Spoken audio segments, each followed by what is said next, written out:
Good afternoon, everyone. Thank you for being here this afternoon. Welcome to the School for Advanced Research. I'm Mary Madigan, Director of Public Programs and Communications at SAR, and I'm pleased to welcome you to the final event in our Humanities Festival, Food for Thought. This afternoon, we'll hear a presentation by Kathleen Merrigan, followed by a brief Q&A, so that'll be all of you asking questions.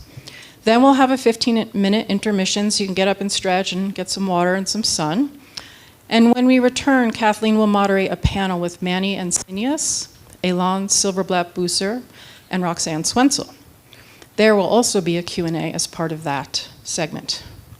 Afterwards, please join us for a light reception out on the patio. I would like to thank our generous sponsors who have made this series possible.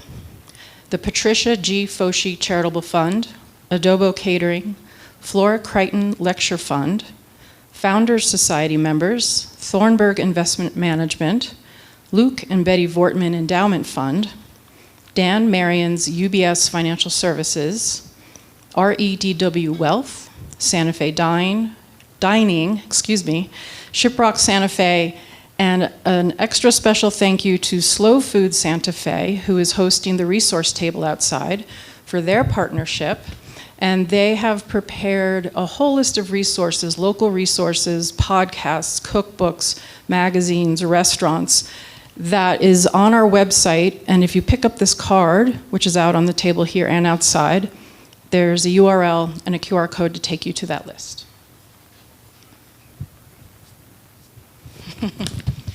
I hear everybody likes QR codes. Events like these are made possible by the generous support of our donors. If you'd like information on becoming an SAR member, please visit our website at sarweb.org. And after today's event, please come back to SAR to hear one or all of our scholar colloquia. We have 6 scholars in residence every year, and they present their research at the beginning of their stay in this room, and we welcome you to join us for that. Okay, here's now the friendly reminder to please turn off your cell phone ringers. And I'd like to introduce Kathleen Merrigan. Kathleen Merrigan is an expert in food and agriculture, celebrated by Time magazine as one of the 100 most influential people in the world in 2010. She currently serves as the Kelly and Brian Swette Professor in the School of Sustainability and Executive Director of the Swette Center for Sustainable Food Systems, and Senior Global Future Scientist at Arizona State University. From 2009 to 2013, Merrigan was Deputy Secretary and COO of the U.S. Department of Agriculture, where she led efforts to support local food systems. She is known for authoring the law establishing national standards for organic food and the federal definition of sustainable agriculture. Merrigan is a board member of Stone Barn Center for Food and Agriculture, the Center for Climate and Energy Solutions, and a trustee of International Research Centers on Forestry. Merrigan, and I like to say this name because my last name is Madigan.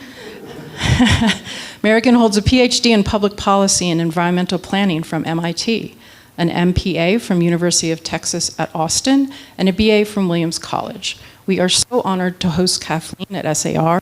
Thank you for joining us today, and I'm pleased to introduce Kathleen Merrigan.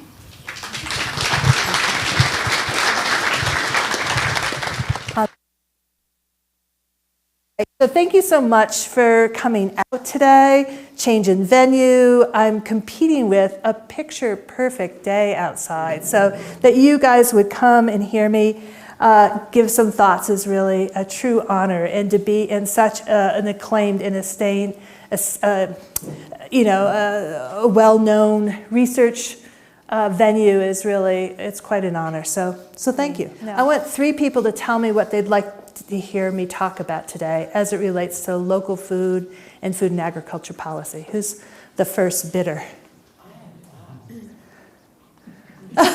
Okay. A large percentage of the food produced in the state of New Mexico goes out.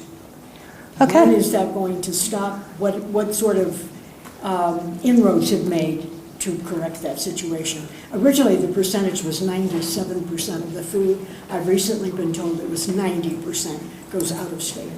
All right, that's a big topic. Okay, number 2, yes. What percentage of our food I can't hear. I'll repeat the question. What percentage of our food is coming from other nations? coming from other nations? Increasing? And do we see an increase or a decrease? Got it. How does the Swette Center work with indigenous farmers? How do we work with indigenous farmers? Okay, I better stop there because I might be overwhelmed by really good questions in this crowd. And I see my slides are working, so that's great. So I think in part I was invited here today because of this effort I undertook for President Obama and First Lady Michelle Obama.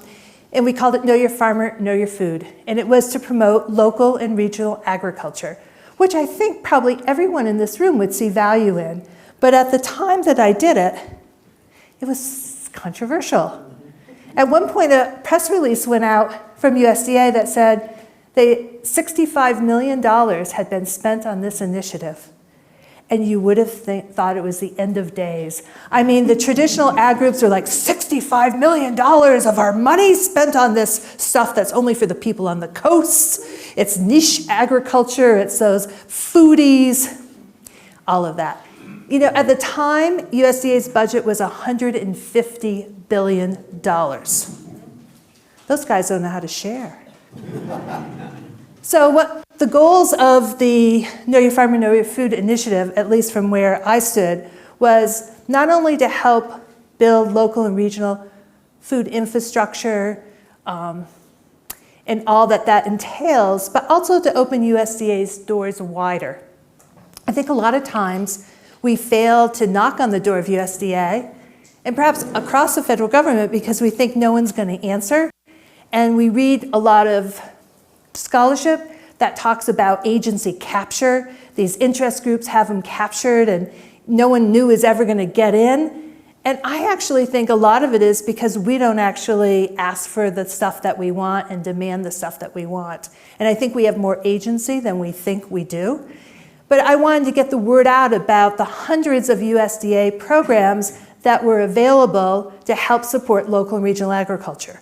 Whether it was a new initiative on hoop houses that became wildly phenomenal across the country. By the way, Wisconsin was the biggest uptake state, followed by Alaska.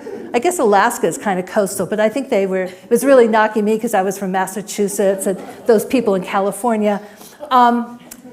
Investing in commercial kitchens, investing in EBT machines at farmers markets. We did all kinds of things, mobile slaughter unit investments. So it was across the board. And the way I structured it was that there would be no full-time staff, no budget, and no one's had a job title or an office around it. And there were 2 reasons I did this. One was because I felt local and regional agriculture should be on the agenda of every agency at USDA within all of those programs. So I didn't want it, put in one little place. And the second was I anticipated pushback from Congress because of what we might call today Big Ag's reaction to what I was doing. And I was not disappointed. They tried to, in an appropriations bill, eliminate the Know Your Farmer, Know Your Food initiative, but they couldn't figure out how to do it because they couldn't line item out the position or the office or the budget. Ha ha. So anyhow, it was a lot of fun. And one of the things, of course, that the Know Your Farmer, Know Your Food initiative did was to invest in farmers markets. And I feel a little anxious about talking about this issue because I went to your farmers market yesterday. Wow.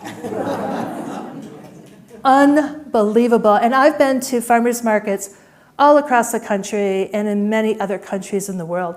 And I was so very impressed. And also about the standards that farmers have to follow to vend there, which should give us all incredible confidence that when we're buying the food there, it is indeed local. It's indeed by the farmers that are there, pictured in front of us. It's just a remarkable place. So congratulations, Santa Fe, for what you do there. So I guess I shouldn't pick on Barack Obama, who is a wonderful boss, but part of my job was to socialize this idea of local and regional agriculture. And I did a lot of public talks. I went around the country. I was really focused on young people because I thought they're the next generation. I got to influence them. When I'm about to retire, they're going to take over, and I'm hoping I'm getting close there. We put out a thing called the Know Your Farmer, Know Your Food Compass. And this just gives you a sense of where we were back then.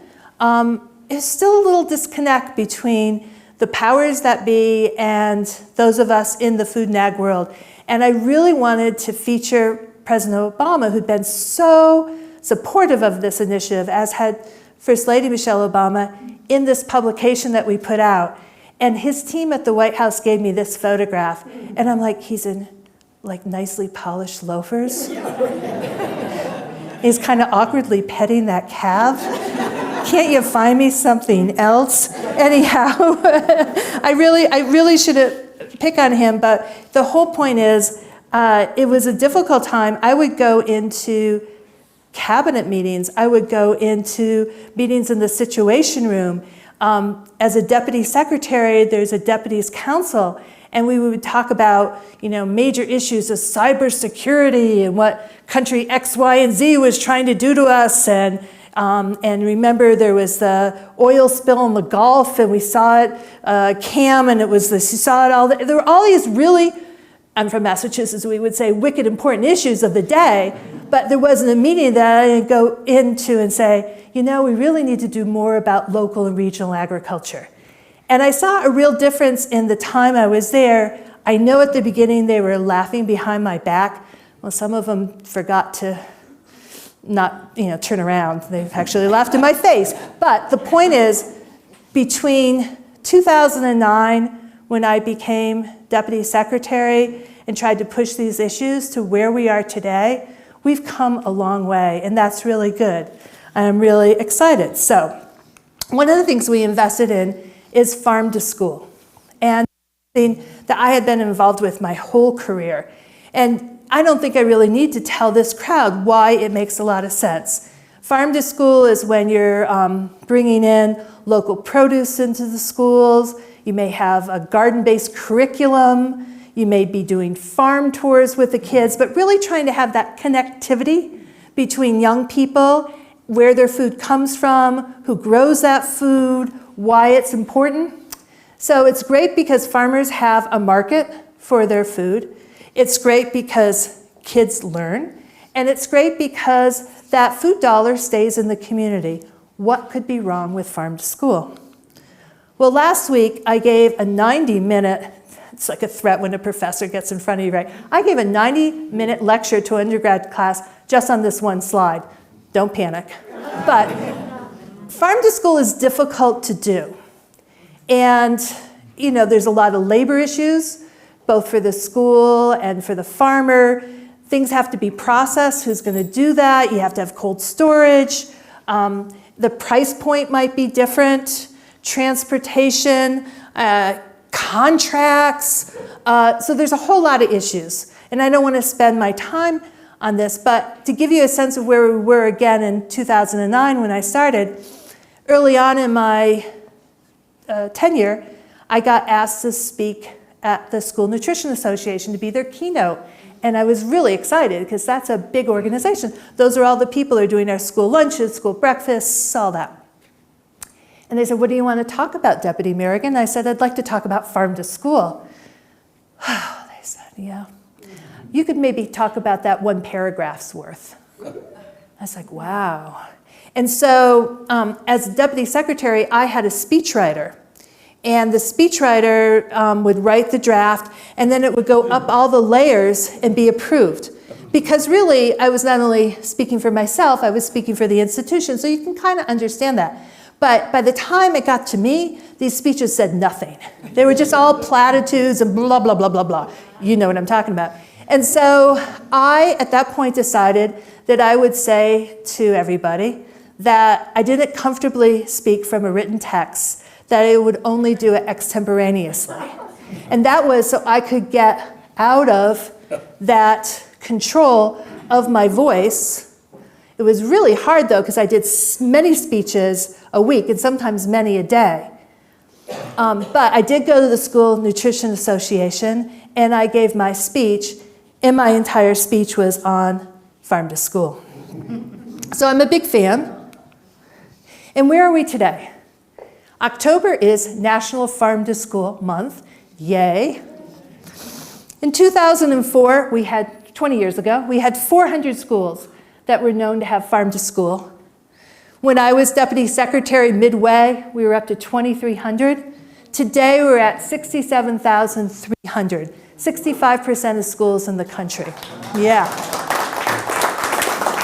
That's good news, but we still have opportunity, right? Because we have many more schools that don't have farm to school. And I'll return to that in a minute. But I think we've made great progress.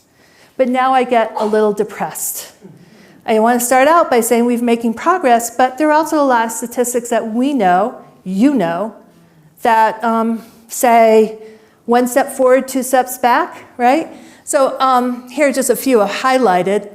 In the last 20 years, nearly 40% of mid-sized farms have gone bankrupt. And if you went to the movie on Friday night at the theater, we saw a lot of talk about what the narrow razor edge profit, if you can make a profit, those farmers were receiving.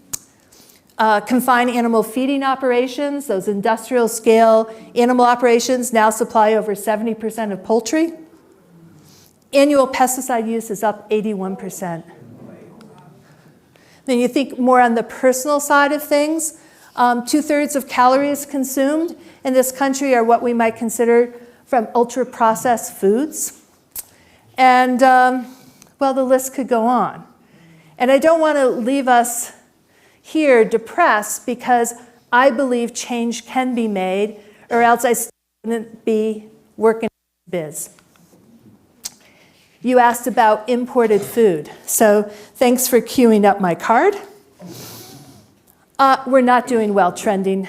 We're trending the wrong way. So now this is when I need my glasses. Overall, U.S. imports 15% of the food supply from about 200 countries and territories. In 2023, the U.S. imported $163 billion in agricultural products, while we exported $143 billion. So there's a bit of a trade deficit. What I'm really particularly interested in is fruits and vegetables, fresh fruit. This is where a lot of the growth has come from. So it used to be that we would import fruits and vegetables when they weren't in season, wherever we were, right? Maybe they're coming up from the southern hemisphere, so we can have some lovely raspberries at New Year's or whatever it might be. But now we're importing more and more of our fruits and vegetables, even when we are growing them in season in this country. And what this says to me is lost opportunity for the next generation of farmers and ranchers that ranchers aren't growing fruits and vegetables, but young people that we really need to bring on the scene. So Michael Crow, who's the president of ASU, likes to refer to all of his faculty as solutionaries. So I like to think that's my job, to be a solutionary. And at one point in my years of teaching, and I heard this on the radio interview I did yesterday in town here, I had these wonderful papers that my graduate students would submit, but it would be all about the problems of the world, beautifully documented, cited, articulated. And then they would probably run out of steam, I don't know what it is. They get there and they throw up the last paragraph was about solutions.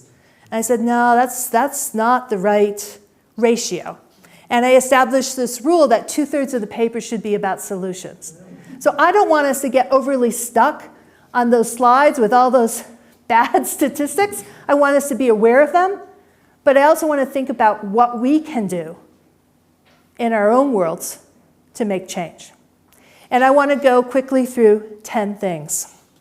And let's see if I can do it in 10 quickly. So the first thing is a farm bill. Every 5 years or so, Congress passes a farm bill. It's big money.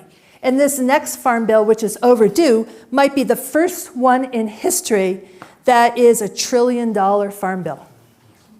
Look at this pie chart. There's this, you may not in the back row see there's this tiny little sliver here that's called everything else. It's $6.7 billion, and sorry, I shouldn't have hit that, in this big pie chart. That's where anything local and regional would be. And that's just a teeny, teeny, teeny slice in that magenta slice. So we should be working with our members of Congress, with different advocacy groups, and saying, what's in that farm bill for local and regional agriculture? Some people think that Congress will come back in the lame duck and pass the farm bill. It's possible, but they also have to pass the budget for the country. They'll probably want to get some nominations across the finish line, and who knows when this election will even be resolved. So I'm not counting on that. So I'm expecting the Farm Bill will be in the next 2-year Congress, which begins in January. So that gives us some time to organize. And if you don't know where to begin, there's an organization called the National Sustainable Agriculture Coalition. There's a Union of Concerned Scientists. Your local Slow Food Phoenix could probably give you some ideas about how you could write the letter or sign onto a letter, send an email that could make a difference. When you have a new administration, you have new agendas. And that's regardless of whether it's a Harris administration or a Trump administration. They're going to be looking at, how do I make my mark? And going back to FDR, we have this crazy thing about the first 100 days. I think it's craziness. You can't really do much in the first 100 days, but that means it's become, I don't know, it's just become the way of the world. And so people now are already writing transition memos that they're going to send to whoever wins on what should happen, because they know the new president will want to have certain accomplishments, or at least proclamations in that first 100 days that will probably be focused in on 2 in the State of the Union. So to give you an example of what something is that is a transition memo that was really powerful, there was this one that came out right before the last inauguration of our president called Climate 21 Project. And it was a roadmap for how to invest in climate-smart agriculture.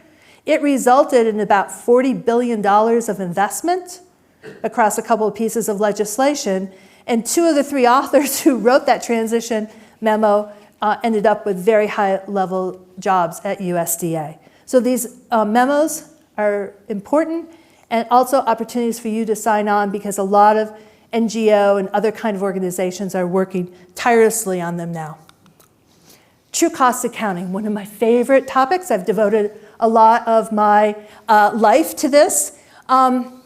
This was a picture in the New York Times recently. There was an article on the 19th, The Hidden Environmental Costs of Food.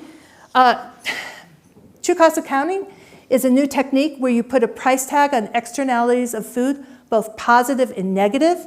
So there's a transparency about what food really costs, not just environmental externalities, but social and human capital as well. And we hope that by having that transparency, decision makers will make different decisions.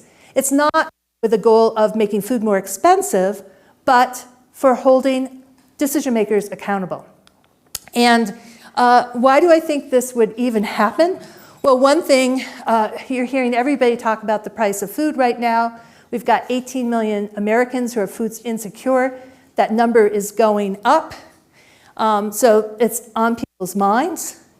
And both political parties are talking about corporate food price gouging. Kamala Harris has said that she'll do something in the first 100 days, issuing an executive order on this. In President Trump's administration, he issued an executive order on price gouging that related to a different sector. But they're both talking about it. And then finally, the Food Agriculture Organization of the United Nations put out their State of Food and Agriculture report last year on true cost accounting. And in it, they found that the food system costs $12 trillion more than what consumers pay at retail. And they have the second report coming out this November 7th. So it will be the first time in FAO's history of putting out their most important annual report on the same issue back to back.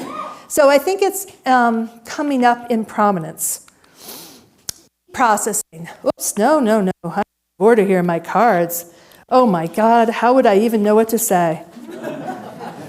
Hopefully I would know. I know something about this, so I don't know what it is. Okay, next generation of producers. Well, we talked about this. Here's your New Mexico stats, which may relate to your issue about what food is going in and out of New Mexico.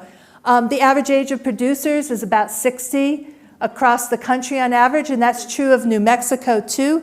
Here is your pie chart for your state. 70% of your producers in New Mexico are 55 years and older. That's a real call out for next generation. How are we going to find them? Supporting organic is also supporting local. There are some really big firms involved in organic and some really big farming operations, but the vast majority of people who are producing organically are more small scale, your small, mid-sized farms. And so supporting organic can be important. This was my own transition memo for the last turnaround, the critical to-do list for organic agriculture, 46 recommendations for the president. Any idea why it was 46? 46, but I got a smart group here. Yeah, and not that I couldn't have thought of 106, but I was trying to play with the numbers. But there's a lot we can do in organic right now. You see New Mexico has about 83,000 acres in organic and 101 organic businesses. There is huge opportunity to grow those numbers. Meat processing, there we are. I must have dropped my cards. This is one of my students, by the way, who's butchering there. So Food and Country, if you saw that film the other night, one of the most compelling characters was Will Harris of Georgia. I know Will, helped bring him in to testify by those members of the Senate, stood his ground, great guy. But what we saw and heard from him was that he set up his own meat processing on his property. There is a bottleneck in meat processing, which also was showcased in that film with the empty meat cases. And we need to put more money in small-scale, local meat processing. Now, the government needs to help do that. But we, as consumers, too, need to understand the importance of meat in a sustainable system. Even if you're a vegetarian, maybe even if you're vegan, I would say, you might want to have local meat processing, because ideally, for sustainability reasons, we want to be able to recouple crop and livestock production. It is the most sustainable. We all have to reduce meat consumption. Planetary reasons for that, as obvious as can be. Health reasons, particularly around red meat, very obvious. But to eliminate meat altogether makes no sense. Labeling, that means something. We all want to vote with our fork, right? We need to demand from our policymakers labeling that really says something. Right now, we just got the bioengineered label out of USDA, but that's not perfect. It exempts meat, poultry, eggs, foods served in restaurants. If genetic material is undetectable or less than 5%, it's not relevant. We have the Made in the USA label that's just been birthed, but it's completely voluntary. And I have this meat here because I'm really interested in how we allow things to be labeled. So I was at a slaughter plant once. That's what Kathleen does for a good time. Yeah, I was at a slaughter plant once, and at the end of the processing line, well, I went to the slaughter plant, then went to the processing plant. At the end of the processing plant, this ground beef was labeled freshly ground. That sounds good, right? Well, then I looked around and I saw that there was frozen trim, meat trim, from Australia that was being shipped to Utah, where I was. It was thawed out, it was mixed with the US produced beef, and then it was ground together, it was put in the package, freshly ground. You would think as a consumer it was something else, right? Yeah. Right now the FDA is working on labeling that would be what the standards would be for something that would be labeled healthy. And they're also looking at having a front of pack nutrition label, that one that's on the back of the product. They want to bring it forward to the front, and we'll see what that means. Okay, untapped traditional ecological knowledge, indigenous foodways. This was one of the questions raised. This is kind of preaching to the choir here, because this is what really SAR and give you work on, and maybe I'm just a baby here. But I will say that when I launched the Know Your Farmer, Know Your Food initiative, I did it by planting a Three Sisters garden with tribal leaders and their children at the front lawn of USDA. And one of the early on things that we tackled, and it's still a work in progress, was trying to help source more locally produced foods for the tribal nutrition assistance program, which is called FDIPR. And it's one of those acronyms in Washington, I can't remember what it really stands for anymore. But there's so many opportunities. We know I would not be able to live in Phoenix if it were not for Native American tribes who figured out the whole canal system and how our water flows, and we're grateful to them for that. So there's so much yet to be learned. Harnessing the power of deliciousness. So one of my job perks is I get to work with wonderful chefs. This is a photograph of Dan Barber of Stone Barn Center for Food and Agriculture, Blue Hill, one of the top chefs in the world, actually. This is a picture of him last Saturday. He was at Katz's Deli in New York, where on a typical Saturday, they serve pastrami sandwiches to 10,000 people. And they substituted out a beet sandwich for the pastrami. His argument is, and mine too, is that we're only going to get so many people because it's better for the planet or better for their personal health. We need to harness that power of deliciousness. And so I'm working with Dan and others on a lot of different projects that relate to that. And we could talk more about it. Next gen policy leaders. So there's a human capital time bomb, we say, in our nation's capital. We have a lot of federal employees on the verge of retirement. And my last quest as a professor, over the course of my career, I've invested a lot in young people, but now I'm charging to the finish line, and I'm trying to build an army, because I know we need new people with new ideas in the halls of power.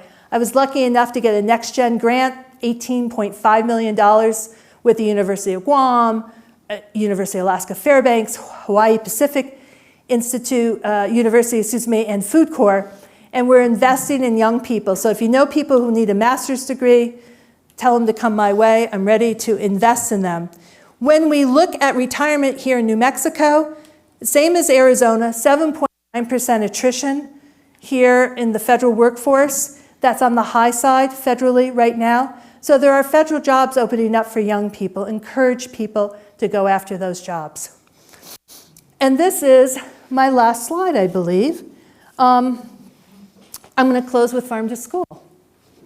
Why? Because I think in this little area, you all can make a big difference. In my own area in Phoenix, there is a man who's retired. He and his wife spent a lot of time in a Scottsdale school doing farm to school gardening. They all refer to him as Mr. Pickle. It's so integrated with the school. They have chefs in the garden. the Slow Food Phoenix does. There's all kinds of things to do. Right now in New Mexico, you have 578 schools with a farm-to-school program of some sort. That's about 50% of all of your schools. Of those 578 schools, 73% serve local foods in the school lunch. 27% have edible gardens. I get all this from the USDA Farm-to-School Census, which you can look up. And you can look up your own, wherever you are in the state, your school nutrition authority, and figure out what's going on. They even have the schools say what their biggest challenges are.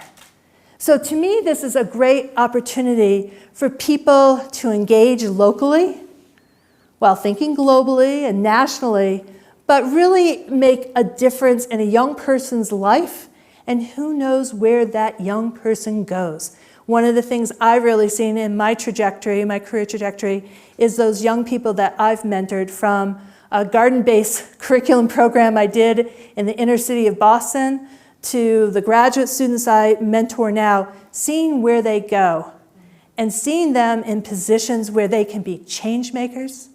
There's nothing more rewarding. Thank you very much.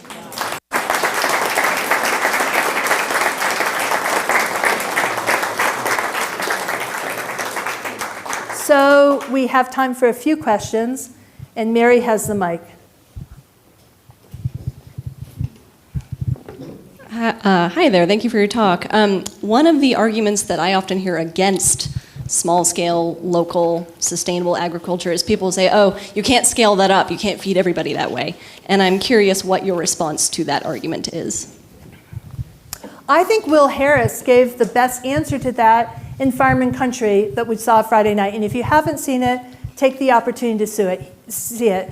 And that was a question that was posed to him in the movie. And he said, yeah, you know, I'm not the kind of operation that can be scaled up in a huge way. I'm the kind of operation that can be replicated. So we have farmland disappearing in this country. We have a need for young producers. We have diets that need to be changed. All that, to me, screams out reinvesting in local and regional agriculture. And some of those farmers that start small will scale. They may go to medium-sized operations. They may go into large-scale operations. And some will always stay small for a whole bunch of reasons, including what makes the farmer and his or her family comfortable.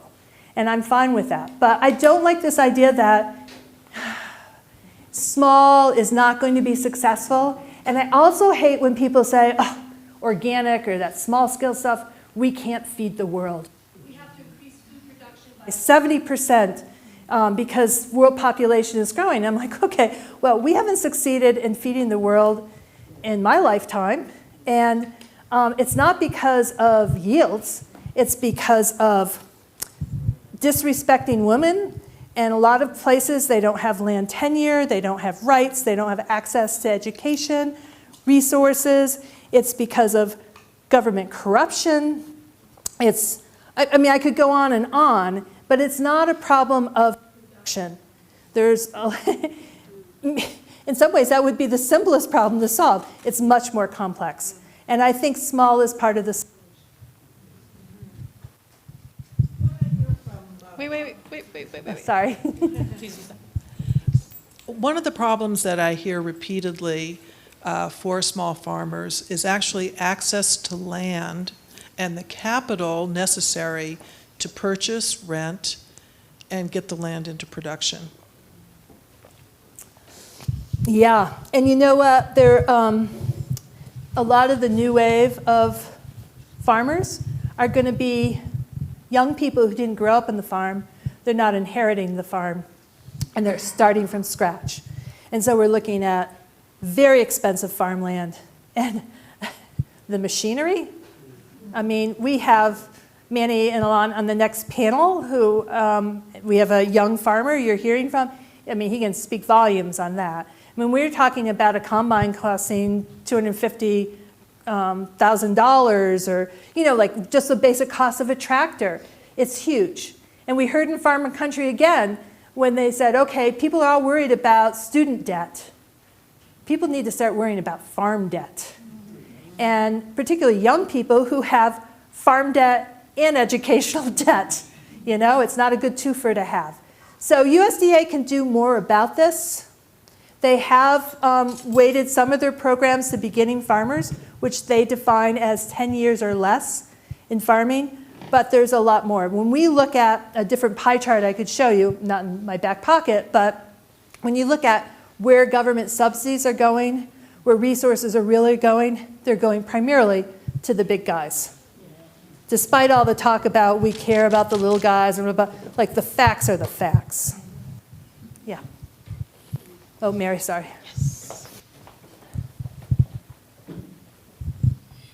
You mentioned the challenges of land. I wonder if there's a way to build or promote cooperative greenhouses to overcome some of the land challenges. Well, I make about cooperatives for everything. And a lot of American agriculture was fueled by the cooperative movement. And I think a lot of young people don't know that anymore, and I try to teach my students about cooperatives. Organic Valley, I do a lot of organic stuff. Organic Valley is the largest organic cooperative in the country. It got to be over $1 billion operation. We have the National Cooperative Business Association that is a great resource for people who want to know about cooperatives. My staff's just finishing up a report looking at how cooperatives can help minority farmers gain access to emerging carbon markets, because a large, and for various reasons, they're kind of left out. So cooperatives, every kind. You know, again, I keep reflecting back to that film that we started our big weekend off with. You know, there was this thing about employee ownership. And what if everybody had a piece of the pie and we made that the system, instead of having tipped wages or, you know, different kinds of ways of running a business. So cooperatives, I think, apply that solution to everything you can. I understand you have a great food co-op here in Santa Fe. I haven't gone to see it yet. Yeah. Oh, and then you next, sorry. Hello, thank you. This is so exciting. I am wondering about sharecropping. My ex-husband is charming, and our son is charming, and that helps. They get along with the people that they do sharecropping with, and basically they're in the cattle business. And when I said to my ex, and I make really good biscuits, so we're still friendly. Anyway, I said, well, wouldn't you call this sharecropping? And he said, well, I don't know, that's kind of a weird term because of all of its history and misuse. But it's a kind of thing that's happening, at least in New Mexico. And I went in and asked about it. I said, well, I have a little bit of land that's contiguous with my ex-husband's land. Could you come out and take a look? We occasionally use it. We're trying to protect the grass on it. There's not much land, but it's contiguous, and the cattle sometimes are put there temporarily. Would I qualify in getting some money taken off from my taxes? And he said, sure, we're trying to promote that here. So that is a kind of way of doing cooperative stuff in relation to cattle. Now, speaking of cattle, I'm pretty good friends with some very good friends of my ex-husband's whose son is head of ag here in New Mexico. And he served as New Mexico ag head for many of the governors. And he and I don't vote the same way. Whenever we're in some conference together, he'll say, oh, and here's my liberal friend. But we are friends. And bit by bit, when we communicate, which is maybe twice or something a year, I've been asking him, what do you think about pesticides? What do you think about small farms? And he's very much connected. He's a great guy. His name is Jeff Whitty. He's a really nice person. He's smart, hardworking. His son is doing something in Washington, D.C. How can I help him? I think I'll tell him about the movie to start with. But how can I help him open up to that idea a little bit in a bigger level? I get it on the small level, but on the big level, I don't. Yeah. So first of all, let me just say I'm glad you're thinking about your land. And the reality is, by the way, it's my birthday today. Thank you. I am 65. Well, it's a kind of a big year, right? But the reality is, and my husband, close your ears, Mike. The reality is most women outlive their husbands, right? At least that's current statistics. And what we find is that men go to all these conferences on food and agriculture and about the land and conservation easements and what they should do, and the women aren't necessarily there.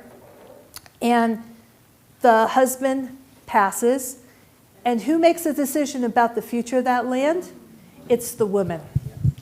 And so that's also something to consider. American Farmland Trust is a great organization to get information from, to figure about all your different land opportunities, but you could develop a little women's circle and start exploring how can my land be used for the benefits of wildlife, for next generation farmers, for protecting water. There's a lot of opportunity there. And it's not like something you sit down and figure out in an hour. So that may be one way that you could approach your director of agriculture, ask him to convene groups of older women to sort of think about the important issues that may end up being part of their future, at least certainly part of their family's future, and start having those conversations early. That is great, and in his case, that might work. Okay. His mother's a winner. All right, perfect. I don't know if anyone else is here from the New Mexico Food and Ag Policy Council, but let me tell you, that is an organization. Can I give a shout out to them? Please. That is an organization every one of us should belong to. They have been working for more than a year on the Farm Bill, and they have we have pretty good relationships with our legislative leaders, and they have been passing these recommendations on to those legislative leaders to go directly to the, sadly, that Farm Bill has been delayed way too many times. So the New Mexico Food and Ag Policy Council, Google it. They're the ones who are taking the leadership with farm to school. They're the ones who are taking the leadership with Grow the Growers, train the young people how to do this thing. And they're just involved in so many important small agricultural production activities across the state. It's just a wonderful organization, and they have their links into the head of agriculture in the state also. They've been very persuasive to get him on board, believe me. All right, I think I'm going to cut it off here because I want you all to have a little bit break, because I want you to come back with some energy for the incredible panel I get to moderate here in just a few.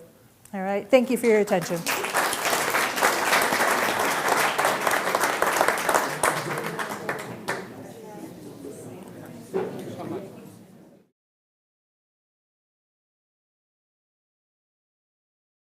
Like a basket. So if you have a basket of many strands in the basket, is like diversity. So the more strands to your basket you have, the stronger the basket is going to be. So if your community is very lacking in strands, maybe all you have is an apartment and you and friends. That's a very weak basket. So you want a friend, even if a friend is a cat, even if a friend is a bird, find a friend, and then find some more friends. And friends could be all kinds of things, but that starts to create a very tight weaving. I made a piece for the Santa Fe Civic Center downtown. It's a wall piece about the beginnings of Santa Fe as a community. Any place, any town that has collected life happened because community happened. There was a source of life sustaining ingredients there. There was water, there was food, there was friendship, there was many things that came together to create a place that life could happen. We need to think of community consciously and make many, many of these nutrient-rich little oases that can help make our basket strong so we don't fall apart when the next pandemic happens, when the next anything happens, that our basket is strong enough to hold itself together. Beautiful. Yeah, beautiful. Thank you.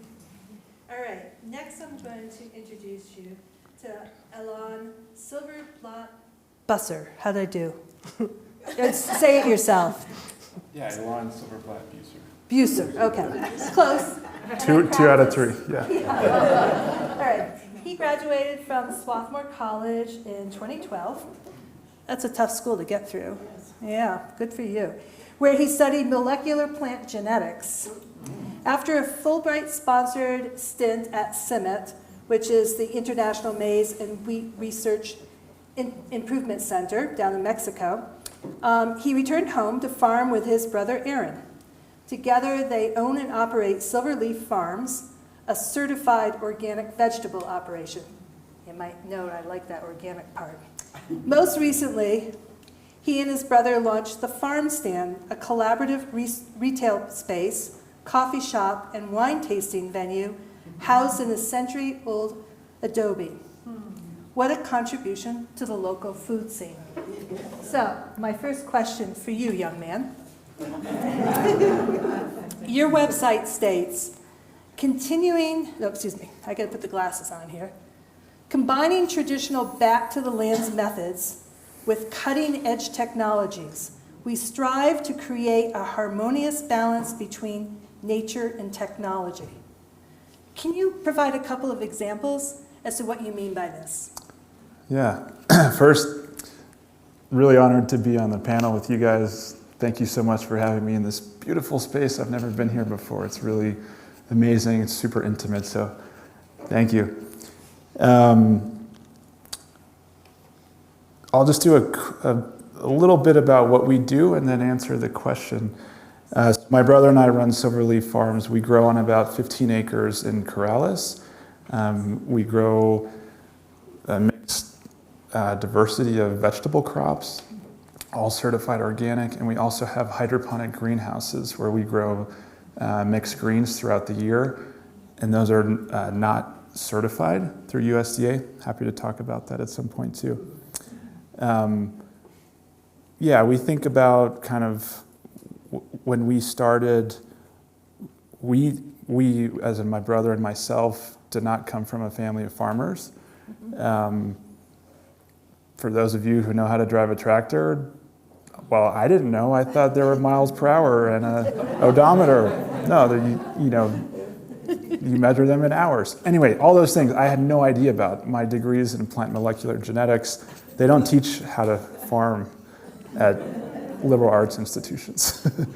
But we've always been very focused on community, on place. I grew up in New Mexico, and our goal was always to figure out what could we grow in New Mexico that could support a farm, that could support our community, that we could sell, that could be sustainable in all of the many, many layers of what sustainability means. And so we just started putting seeds in the ground and seeing what would grow and what would happen. But at the same time, like many farmers, we killed many, many, many, many plants. Probably killed more plants than most people in this room have killed. And so we've constantly been evolving and changing our model of what it means to grow here in New Mexico. We're at 5,000 feet elevation in Corrales. So we we do things that I think more and more people should do, and I would recommend it to any home gardener also. And so we do really detailed soil analysis, for example. We don't just throw compost in the field. We look very specifically what is happening in the soil, what do we need to do to adjust to meet the demands of the plants that we're growing. So that would be one example. Hydroponics, I guess the stories are the hanging gardens of Babylon were hydroponic gardens, so it's not like it's a new thing, but it's new within thinking about the local regional food movement and where it fits, because it's not most people think of food growing out of soil, right? Which makes sense, but we grow food hydroponically, which just means the nutrients are delivered through the water source. And so that requires a whole different level of chemistry and analysis, and so that's another piece that I think of as kind of cutting edge. Also, I listened to a farming podcast, and they always ask the farmers, like, what is your most important tool that you use on the farm? Well, my most important tool is my iPhone, which cutting edge, but it's, just communication, being able to, you can take a photo of a pest, of a bug, of a pathogen, and nowadays you can get an answer pretty quickly, which is really amazing. Anyway, so those are a few answers. Yeah, thank you. Thank you. All right, so now it's my pleasure to introduce our next panelist, a fourth generation, born and raised New Mexico rancher. I don't think anyone in this room probably does, they all know you, Manny, but it's great to have you on this panel. And I first met you when you were an extension leader. You worked at Mesa Lands Community College and previously at New Mexico State, but these days, you're doing a lot of things. I read an article that described Manny as a Renaissance man, which I think is pretty apt. You may recognize him from the farmers market here in town, where he and his wife have vended since 2021. While they continue to be a fixture at the market, Manny has expanded his role. He is the relatively new executive director of the Santa Fe Farmers Market Institute. And somehow in his time, he still runs his co-owned cattle operation, Buffalo Creek Ranch. He's involved in Trilogy Beef. He advises the Niche Meat Processors Assistance Network, which is a critical knowledge source and advocate for small meat processors, an issue I brought up earlier. And he helps veterinarians from Mexico find their footing here in the U.S. through training and translation. I don't know how he does it all. That's my bottom line. Manny, thanks. I've got a question for you. You have said, and I quote, with the internet these days, there's nowhere to hide, right? Our gold in this country is water, and it's what keeps me up at night. Okay, with 7 children and all that you do, I would have expected you to sleep like a rock. Can you give us some insight here? We all know that water is precious and that our region is thirsty. What can we do? How can we help you get a good night's sleep? Well, first of all, thank you all for being here. It always means a lot, I think, for those of us directly involved in agriculture to have people just so interested in how we're going to feed the world for the future. I mean, it's something that I've done as a career. I mean, as a rancher, as an advocate for agriculture, professionally through my positions in the university, now through the Institute, but it means a lot to have people show up on a Sunday afternoon to really engage in conversation and discussion, so thank you all. And it's an honor to be between Roxanne and Elan. I mean, we've come a long way in the last 4 or 5 years, but to the question on water, that interview was done by the American Angus Association. Our family received an award back in 2022 on sustainability.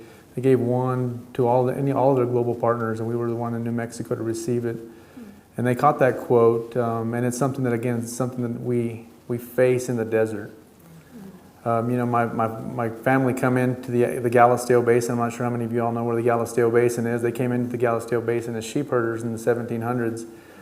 My father grew up without running water, electricity. It's hard to imagine where we're at today, based on where they were at, right? And that's in the 50s. But we were always taught to really conserve water to the nth degree, growing up in the desert. And it keeps me up the most, I think, just keeping my head up above the horizon, looking at the amount of development that's going on throughout northern New Mexico, and specifically the development that's occurring in the waterways, the green belt. Our family, we live in a closed basin in the Estancia Valley south of Moriarty that is not recharged by traditional, watersheds. What water is below us is what we have, and what the future has. Where you have the watersheds of the Sangre de Cristos and the Jemez that actually are recharging watersheds, recharging a lot of the waterway. It's different for us in the closed basin. But again, development to me on our ranch, to our furthest north border, we have subdivisions, and on our east border, many miles away to the east, we have people. And that's great. I mean, there's nothing we can do about that. But I think, in this journey together, I think we can always play a role of how are we managing our water. In that same interview that the American Angus Association did on our family, I said, I want my kids to be taught to learn how to manage the water, like if they were on the other side of the fence. If they were the ones looking in with those of us that own the agricultural water rights, I would want my kids to be able to use the water wisely. I was telling Elan earlier,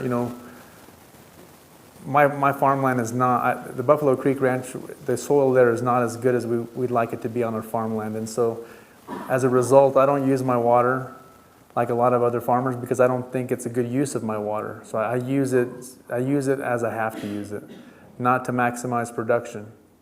But as we kind of go forth, in our journeys, going forward, I would encourage all of you to become more interested in advocacy platforms, understanding what water is below you, where your water comes from, the watershed management. Managing the upper forest is significant. That's the lifeline of water for the Rio Grande, for the Rio Chama, the Santa Cruz. If we don't manage the upper watersheds, we have devastated wildfires, and it really is critical. I've had a lot of amazing opportunities, and one of them was managing cattle on the Valles Caldera. I'm not sure how many of you know where the Valles Caldera is, but it's one of the hidden gems of New Mexico. And I was unfortunately on there for two of the major catastrophic fires. It burned, those two fires collectively, I think, burned over 70,000 acres. But that's the headwaters of the Jemez, right? And the devastation that not even my grandkids will ever be able to see because we weren't focused in on managing the forest from a healthy perspective. And then not to mention just the cultural, right? These are the ancestral lands of Roxanne's, people, and for the Jemez Pueblo. And we have to really strongly consider, our movements. I would encourage you also to become involved in investing in the science to better understand water usage. There's a lot of unique opportunities and platforms to invest in because the research is very expensive. Monitoring water amongst different formations is very expensive, and if there's a place that you want to be involved in, I would say that would be a great place to invest in initially. Great, thank you. Roxanne, it's been 10 years since the Pueblo diet experiment, which you were involved in which people ate exclusively traditional foods and had significant health improvements. Traditionally, your people ate grubs, grasshoppers, and mealworms. This is a wild question, but I teach my students about insect protein. So I'm a big advocate of insect protein and was dismayed this week to see one of the largest insect protein companies in France essentially file for bankruptcy. So can you look in your crystal ball and tell us, do you see any future in which we may eat insects Locally sourced, of course.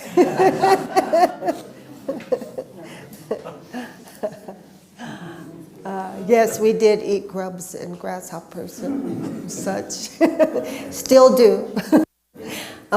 We've lost that relationship in our community, but I'm trying to bring that relationship back. And it would answer your question of how do we bring that back into our world. I hear every once in a while, oh, we're having a plague of grasshoppers in this area or that area or whatever, and all I think is like, oh man, there's like a crop. We're getting a good crop of piñons. We're getting a good crop of grasshoppers. That sort of thinking. So first you have to see what they taste like and how good they taste, and understand that they're pure protein. It's like an incredible food source, and that we're going in there and spraying them and killing them instead of harvesting. This incredible food source is, just information to get out there. My ancestors, saw them as a gift.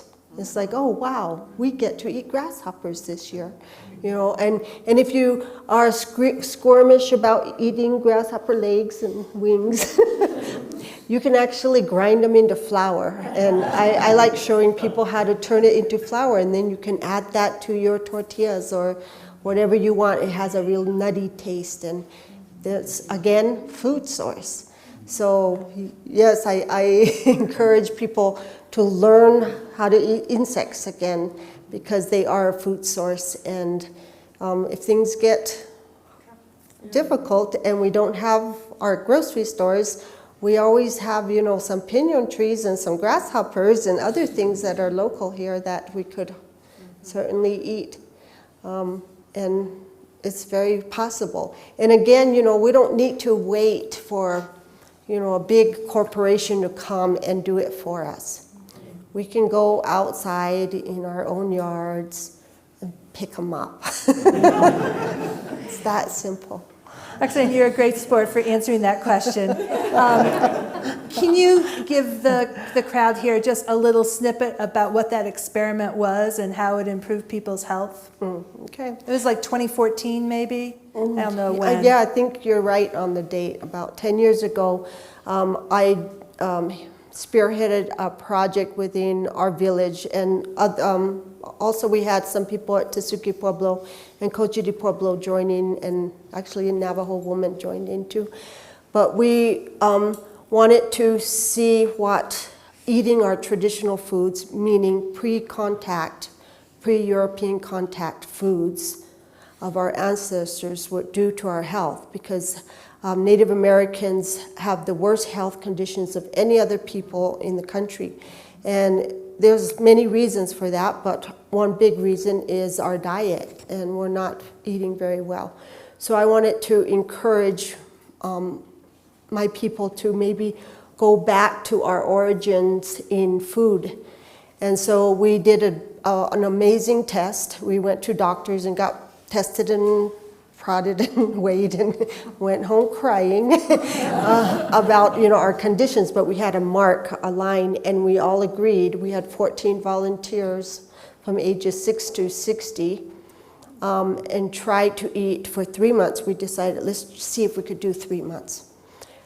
Cold turkey, going to eat our original foods for that 3 months. And we held each other's hands in a community, potlucks and sharing recipes and helping each other get through this time without going to McDonald's. and we did it. We managed to do this 3 months. We went back to the doctor, got poked and prodded, and blew the doctors away. They had never seen such a tremendous change in improvement of health across the board, from diabetes, cholesterol, depression, alcoholism, you name it, we had it, and it was a clear line after 3 months of eating that way. So we proved without a doubt that this was good for us.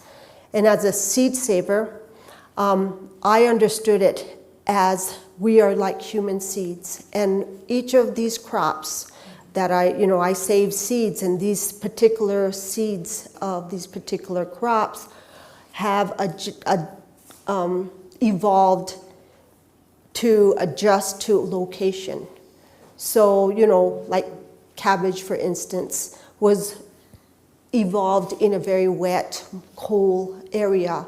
Other cactus are evolved in a more dry area. All the plants we know of have evolved and are the most diverse and beautiful species that they are because of location. And if you think of us as human seeds, all the different colors, shapes, sizes that we come in, we're like those seeds. We were evolved, adapted to location. Came across a very important scientific quote that I don't know who it was by, but I remembered it very well. It said 20 generations of any species staying in one location will change the DNA of that species to adapt to that place. That means that the plants that we grow in one place for 20 seasons will adapt to that location. As human seeds, it takes 20 generations for us to adapt to location. Given that we humans love to move around all over the world and move around constantly, we're pretty jumbled up. We're very confused. But to stable ourselves out, we actually need to stay put for 20 generations. That's what makes us be genetically specific. So, as Pueblo people, we actually have been here for more than 20 generations. We weren't relocated. We weren't shipped to Oklahoma or wherever else. We are from here. So we were the perfect seed to test this on, that eating our original foods in our original homelands made a perfect match, and all our health issues were fixed. And so I put that out to all human seeds out there, like you are indigenous to somewhere. Where is that ingenuity that you come from, and what are the matches that match you with food, with air, with sunlight, with the dirt? Those are important things to think about. Thank you. Elan, you grow hydroponically. You've already referenced this. And you also grow vegetables in soil. A little schizophrenic, maybe? I don't know. Your website mentions the unique terroir of your small village. So how do you think about these two production practices? Are they in competition with one another? Is one way better than the other? Yeah, great question. Yeah, I never had heard the word terroir. I don't speak French, so sorry for my pronunciation. Until I started learning about the wine industry, and then I was very lucky and got to take some classes at the University of Burgundy, with specifically about terroir and French winemaking in Burgundy. And so terroir is a huge thing specifically in the wine world, but also in the food world. And trying to explain that in the sense of place here in New Mexico, I think if you say hatch chili, it lights a light bulb for most people. Yeah, we can check. Okay, a little better? Okay. Anyway, so the French have a definition of terroir, and they say it very elegantly, and they have poetry, and they can all of a sudden sell a bottle of wine for 10x after their story. But in general, I think they talk about the sun, they talk about the soil, they talk about the exposure to the elements, they talk about all of these different things, and they also talk about the grape grower. And so they call them little there's little klima, there's little different spaces and different hillsides and all of these things. And I think that's true anywhere you go in the world where there is food. The French are masters at it. Hatch green chili is pretty good in terms of marketing. You know, I think I have my own allegiance to where I think the best chili is, but in terms of terroir and Corrales and what does that look like in terms of growing in the soil versus growing hydroponically, you know, the water that we use is well water, and so there's specific makeup of that water. It's not just purified distilled water coming from the tap, and so that actually does affect the flavor. We can talk more about that, but we used to grow hydroponic tomatoes, hydroponic cucumbers, and honestly, I would say that the actual flavor, in some cases, was much better grown hydroponically.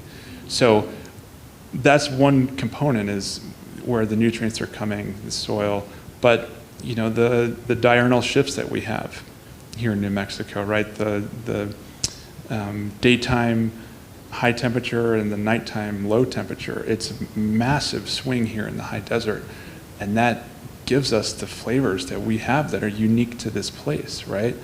And so whether that's with chili or that's with the lettuce that we grow or the cabbage that we grow, it's very apparent and it's very discernible. So, and then of course the aspect of the grower, you know, the decisions that we make of what seed varieties are we planting and when are we growing and when do we harvest and how do we store a crop, you know, there's lots of tricks that can be done, and you know, across the globe, people have been figuring this out forever to maximize for flavor, for longevity, for all these different pieces. So I don't think terroir is necessarily limited to soil. That's a piece of the picture, and I think there's so many other components. And so, yeah, what we try to do is showcase what we can do with all of the components that we have in Corrales. That's a beautiful answer. I don't know if any of you are following the debate that's been very, I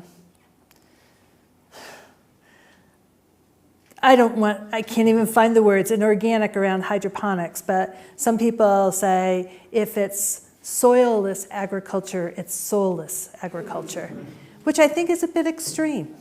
And I think this answer that we just heard right now is a very important one. I'm going to let it sink in, and that's going to help me when I respond to people, so thank you so much. All right, Manny, you're up. Another quote from you. Quote, "The consumer drives a lot of what we do. We have embraced this as a responsibility. I think it's important to have a seat at the table with the 98% not directly involved in production agriculture, not only as beef consumers, but as policy leaders." End quote. Do we have policy leaders in this audience? What can people here do to help? That's what happens, I guess, when you're really open with what you believe. But as you mentioned, I have 7 kids and I have 6 daughters. I'm very proud of all my kids. But as going back to the quote initially, I always encourage my daughters to, as they go out to the university, traditional education, to engage in conversation with people that they would normally wouldn't engage with on the branch. And don't go hang out with the ag kids. Go hang out with the kids that maybe are not directly involved in ag. Maybe they are 1 or 2 generations displaced from the farm. I mean, I think if we were to just poll this audience, maybe most of you are probably 1 or 2 generations removed from agriculture. It's still in your DNA. It's still there, right? But that 98% of the population, that's the voice of this country. That's where the policy is made. And the 1 or 2% of us that are in agriculture, we're the workhorse. We have our heads down. We're getting stuff done. But if we really want to learn a little bit more about what the consumer's thinking, I think we have to be engaged in listening. I think give a shout out again to the opportunity to sell at the Santa Fe Farmers Market. It's just one of the most unique markets. It's nice to hear from the outside that it's a pretty unique space. Those of us that are there truly are blessed because on a weekly basis we're able to engage with people from not just Santa Fe, but from all over the world. And for me, it's always been a shot in the arm. Even before I got into the position with the Institute, it was a way to truly understand what people thought about one of the most talked about subjects globally, and it's meat animal production and meat animal consumption. I'm going to ask you to trade as well. Sorry, we've had a lot of wireless problems today. We don't know why. And for me, that's a big thing, right? For us, and not only for me, but to have my kids on that stage as well, for them to listen. Because if they're going to be the next generation, right, the challenges are going to be a little bit harder all across the scale, across the entire system. But engaging with the consumer, to me, is very important. I laugh a lot with my customers because not all of them are meat eaters, right? And I call them customers, but they're friends. And we spend a lot of time just talking and engaging in the community that exists at the Santa Fe Farmers Market. And to me, that's what gives me the energy, right? It's recognizing that we all found this really common space. We all feel comfortable. The energy is about as positive in that little bubble area of the rail yards as I've ever been. And I make sure that I try to be there every Saturday, make sure my kids are there too, just experience that, right? Because at the end of the day, that's what the world needs a little bit more of. That kindness, that respect across the table, just to be a listener. And you find that. And I've been trying to say, does it expand outside of the rail yards? It probably just that little bubble. But that goes to show, again, the experience that you share whenever you exchange food. My whole shift in changing to local food, I come out of the commodity-based agriculture. That's the way I was raised. But now it's completely different. My father was struggling to keep us going. My older daughters didn't understand what this was like, but my younger kids truly understand the impacts that we can have, not only economically, but just in sustaining the community and stimulating economy within our community. But again, that 98% to me is essential moving forward, because that's where policy is going to continue to be made, right? And so we have to take in all of those perspectives. But again, to me, what's the brightest part of that 98% is that's where the future of agriculture is coming.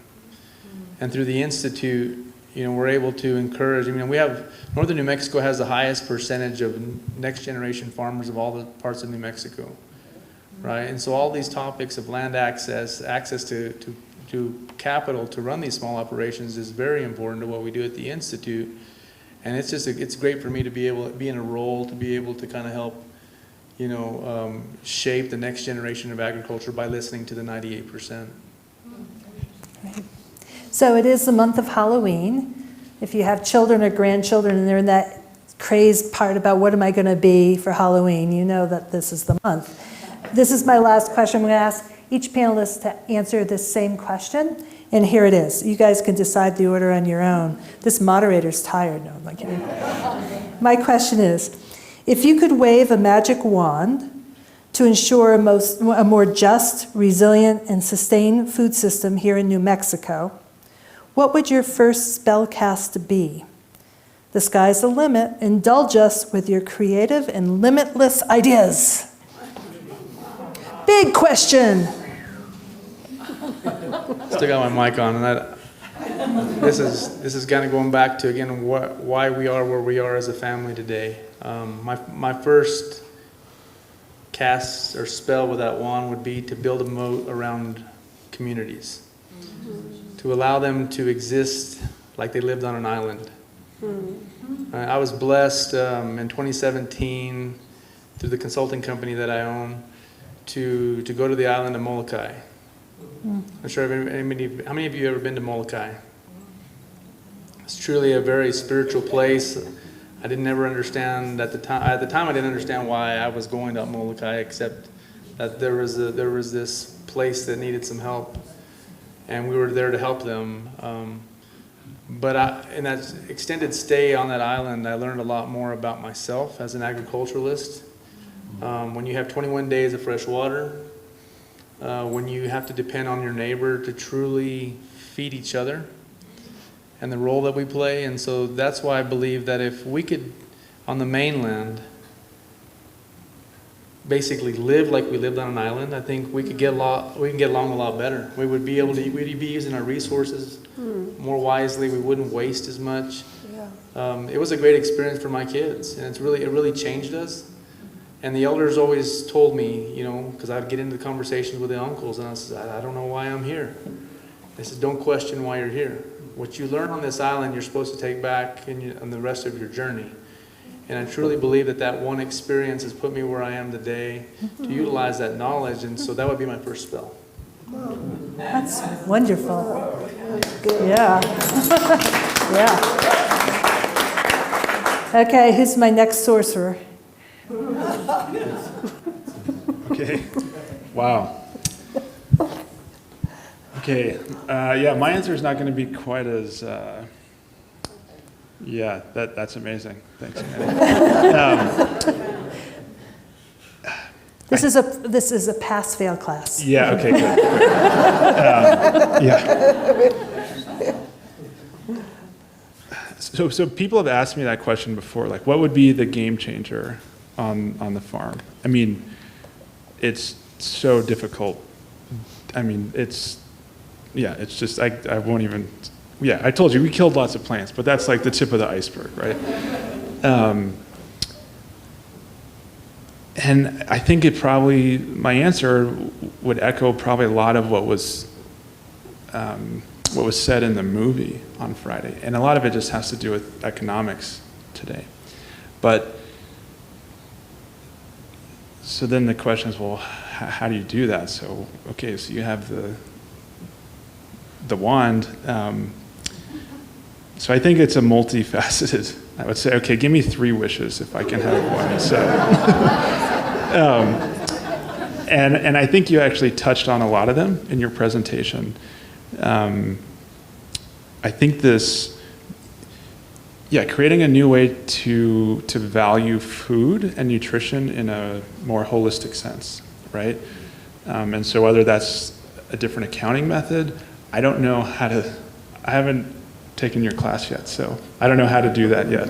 But I think being able to really value food in a real way that does include the externalities, both good and bad. I think a second point, which you touched on, I think is developing people's palates to what good food tastes like. Mm-hmm. There's nothing like eating a hamburger from Manny's ranch. I mean, it's you guys, probably everybody in this room has a story like that of like, oh, I don't like broccoli, but I tried the broccoli from the farmer's market. Oh my God, right?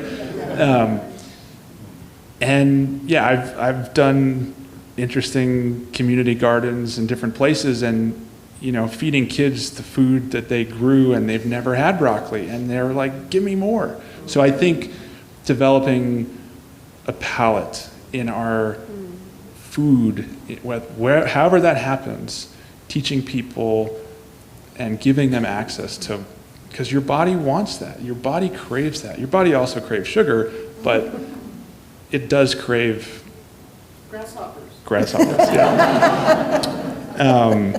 And I think tying into all of that is somehow, you know, food is medicine. And how do you value that? I don't know, right? The big farmer's making a lot of money, and there's a lot of sick people out there. I don't have to tell that story to this audience, but somehow valuing that food is medicine would be a huge game changer. I know it's happening. We work with, at the farmers markets, you know, there's Fresh RX Bucks.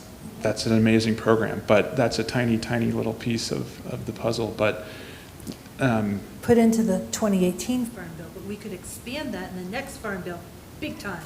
Yeah, so, yeah, those are my answers, thanks. I didn't mean to take lots of it.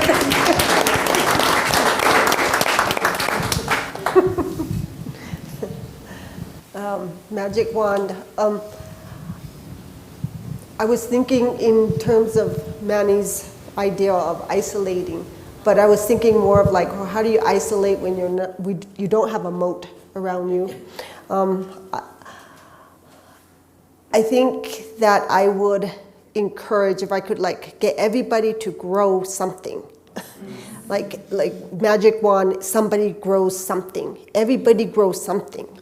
And if everybody grew something, and then maybe you can grow 2 things next time or 3 things next time, and then we share. And get that going, and then stop all the big ag. Like just stop that so that we become very localized people sharing with each other again. We become community-based people again, and we're not dependent on superstores to feed us, but we're sharing with each other again. That would be my magic wish.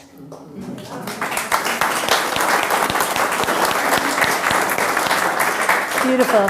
I know that we're on time officially, but I would like to take 2 or 3 questions from the audience if you are all willing to persevere with us, because these people are marvelous resources for us all. Okay. Mary, I'll let you call on people. Oh, no, we have no mics. Okay. You can repeat the question. Okay. All right. Right there in the very back. There was a movie, a documentary about 2 years ago called The Grab, and it was about foreign entities buying up water resources. Is that still a threat to what you're talking about regarding water? Okay, for the purposes of the recording, the question is, a movie came out a couple of years ago called The Grab. It was about foreign entities buying up water resources. We know in Washington, there's also been a lot of discussion about foreign entities buying up farmland. Is that still an issue?